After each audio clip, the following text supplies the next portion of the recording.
Inamin ni Jillian tungkol sa kanila ni Kobe Brown, viral.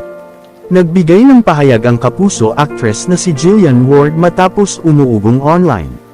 Ang mga espekulasyon tungkol sa umano'y pagde-date nila ng fellow kapuso star na si Kobe Brown. Usap-usapan kasi ng maraming netizens ang pagkikita ng dalawa sa isang concert kamakailan, dahilan para agad silang i-link sa isa't isa. Nagsimula ang lahat matapos kumalat sa social media ang ilang larawan at videos nina Jillian at Kobe. Habang magkasamang nanunood ng concert ng Filipino-American singer na si Jessica Sanchez. Marami ang kinikilig at agad na nagtanong kung may espesyal na namamagitan na nga ba sa dalawa. May ilan pang nagsabi na tila bagay umano silang maging bagong love team dahil parehong bata, talented at parehong aktibo sa Kapuso Network. Dahil sa dami ng usapan online, tuluyan ang nagsalita si Jillian sa isang interview na ipinalabas sa 24 Oras Chika Minutes. Dito ay diretsahang niyang sinagot ang mga intriga na kumakalat tungkol sa kanila ni Kobe.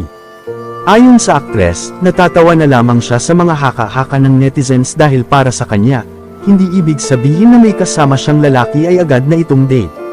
Sa gitna ng interview, dito na inamin ni Jillian ang kanyang totoong saloobin tungkol sa issue. Ani niya, grabe date, kayo talaga, kapag may nakikita kayong kasama ko date agad, sabay tawa ng aktres. Nilinaw niyang simpleng panunood lamang ng concert ang kanilang ginawa at wala umano itong romantic meaning. Dagdag pa ni Jillian, ayaw niyang limitahan ang sarili dahil lamang sa iniisip ng ibang tao.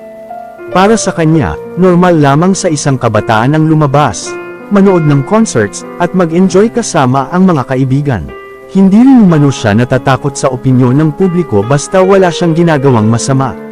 Basta ako po talaga I want to enjoy my life, so manunood ako ng concert, matapang na pahayag pa ng aktres. Marami naman sa kanyang fans ang natuwa sa pagiging totoo at carefree ni Jillian pagdating sa mga ganitong issue. Samantala, patuloy namang lumalago ang career ng aktres sa Kapuso Network. Bukod sa pagiging isa sa mga bida sa drama series na Never Say Die, isa rin siya sa napiling celebrity judges sa upcoming singing competition na The Clash Teens. Mas lalo rin siyang pinagkakaabalahan ngayon dahil sa nalalapit niyang first solo concert ngayong Hulyo. Si Kobe Brown naman ay patuloy ding gumagawa ng pangalan sa industriya matapos siyang lumipat sa Sparkle GMA Artist Center. Dahil dito, hindi maiwasang lalo silang pag-usapan ni Jillian lalo na't pareho silang visible ngayon sa telebisyon at social media. Sa kabila ng mga intriga, nananatiling chill at unbothered si Jillian Ward.